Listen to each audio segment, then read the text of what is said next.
I wanted to do another video in a sort of boxing and business format. I did a few videos on this a month or so ago, like the sort of business behind the pay-per-view event, the business behind selling tickets, selling pay-per-view, paying fighters, etc.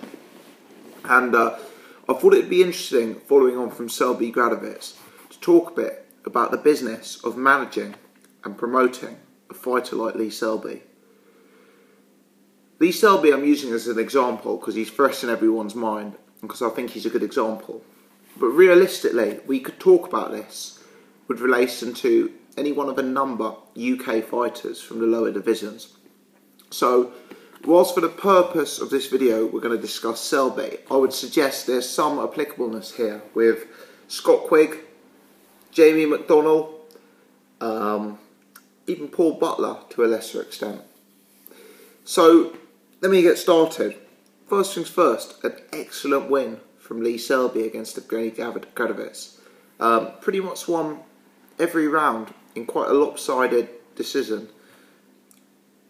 I'm not as convinced as some people on the performance. You know, it did occur to me that he was taking a bit defensively, that the Sky commentary team seemed to miss. And we know Evgeny Gradovich is not a puncher. Yeah, there are people in the division right now that could hurt Lee Selby potentially if he was open to taking shots like that. But in terms of the attributes he displayed, in terms of the skill sets on show, credit where it's due, it was a really exemplary performance by Lee Selby. And he did look world class, in my opinion. Now, I think Eddie Hearn is in a difficult spot with Selby. Let me tell you why. Who in the world is going to want to fight Lee Selby as an opponent? Absolutely nobody. You know, you look at some of the very big names in that weight division. Nicholas Walters, Vasyl Lomachenko, Abner Mares. The difficulty is, Lee Selby is a tough fight for anyone in the world. He has real skill, real capability. And unfortunately, the truth is, on a global level, he's still not a highly regarded fighter. He's not someone who's viewed as a money fight. He's not someone who's going to drive mass amounts of fans to tune into the fight. He's not someone who's going to bring a travelling army of fans. You know, put simply, these guys aren't necessarily going to want to fight Lee Selby on their shows. You know, I don't see Vasyl Lomachenko, when he's fighting on the next Mayweather undercard, ringing up Lee Selby and asking him over. Put simply, the risk-reward just does not add up. It really does not. Now, from Eddie Hearn's perspective, that's fine, because Eddie Hearn's a promoter. He wants to have Lee Selby fight on his shows. He wants to bring fighters over like he did against Gradovich. But unfortunately, the names at the top of featherweight, the names like Lomachenko, the names like Abner Mares, are going to be very expensive to bring in as opponents. These are guys used to being the A side. These are guys who have genuinely names that are regarded worldwide. These are guys who are much more known, supported, followed guys than the likes of Lee Selby. And unfortunately, the demand in the UK is still low for Lee Selby. You know, us hardcore fans know how good he is. But realistically, the man in the pub, the man in the bookies, the man at the football isn't waiting on a Saturday night for Lee Selby to come on. There just isn't the public interest in a guy who weighs in at 9 stone, who doesn't particularly have a very eye-catching personality, who appears to operate with slick boxing skills rather than knockout power. The interest just isn't there. And unfortunately, what that means for Eddie Hearn is Lee Selby is A, not a PPV superstar, and B, probably not an event headliner. I mean, don't get me wrong, maybe they could do a fight in Wales in a sort of small to medium-sized arena in a homecoming fight. Maybe they could do that and they could have, you know, the usual Welsh undercard, maybe Nathan Cleverley in some sort of warm-up fight, or something of that nature. But in all likelihood, it's hard to see how you make Selby into a main event headliner. I don't see how you do that. Now, people are probably screaming at the screen, Josh Warrington.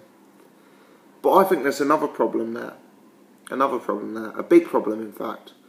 I think Josh Warrington could be a serious money earner for Eddie Hearn. Eddie Hearn's got to produce, 20-something Sky shows a year.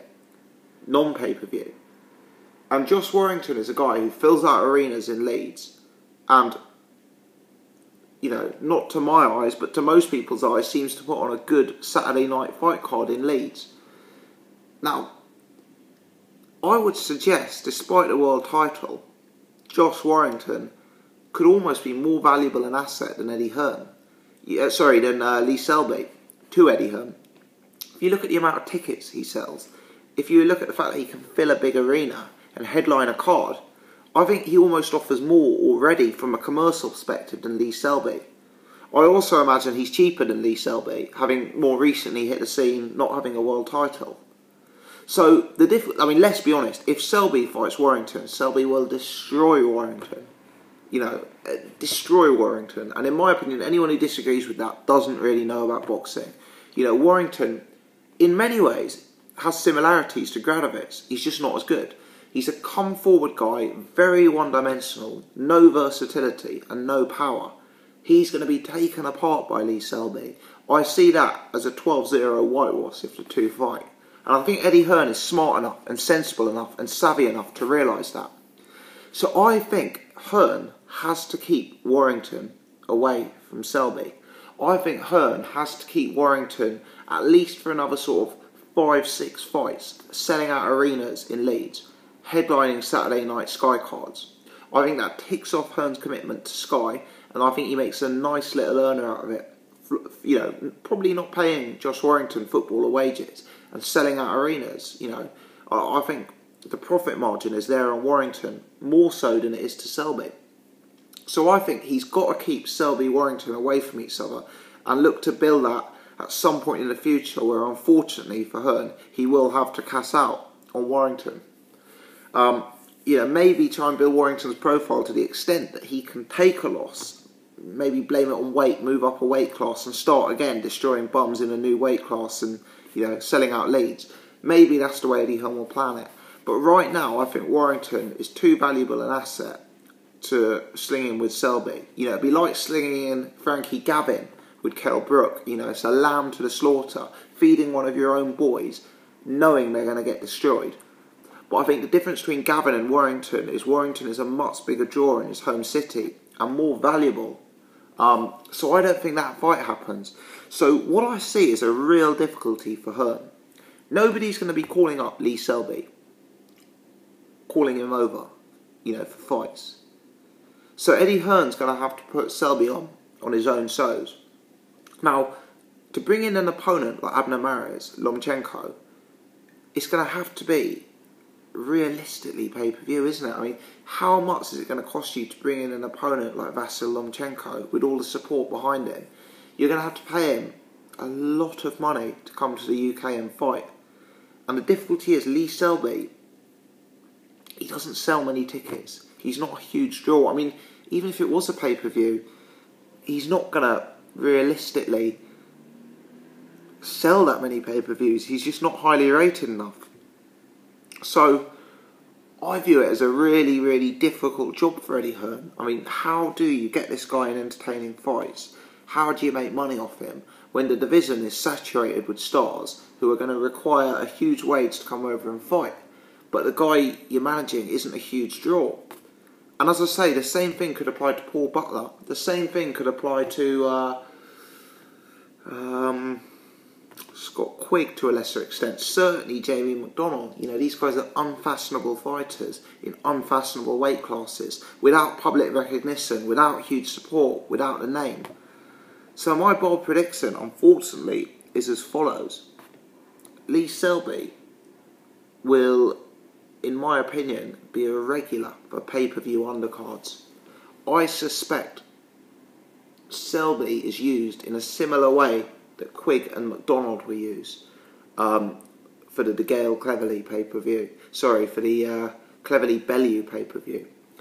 I suspect what will happen is whenever there's a slightly dodgy pay-per-view that Eddie Hearn's trying to organise, an example being Luke Campbell versus Tommy Coyle. You know, whenever he's going to put on something slightly dodgy, or something like Joshua White, as I say, Coyle, Campbell, those sort of borderline pay-per-views, I suspect in order to add weight to the card, Lee Selby will get added in a world title fight against a Japanese opponent you've never heard of. And that's how Eddie Hearn will try and sell it to the public. He'll be like, oh, it's not just Coyle Campbell. You've also got the world champion fighting on the undercard against a really solid opponent who's 25-1 from Japan. I suspect that's how it's going to unfold. Because to bring over an opponent like Lomachenko, or to bring over an opponent like Abner Mares, you're going to have to pay serious money. And I don't think that Lee Selby justifies that, because I don't think the public will buy him as much as they need to justify that expense for Eddie Hearn. And I don't think these guys are going to be, ringing up, getting Selby over on their cards. The risk-reward simply doesn't add up. So, for me, it's a really difficult decision for Eddie Hearn, what he does. But I think, financially, despite the fact he doesn't have a belt around his waist, Josh Warrington may be a more important asset, business-wise, than Lee Selby.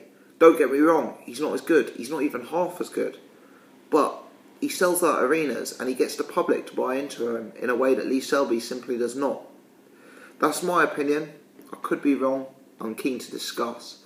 Let me know your thoughts. Let me know your thoughts on fighters in lower weight divisions. Let me know from a business perspective what you would do with Lee Selby. Thanks for watching.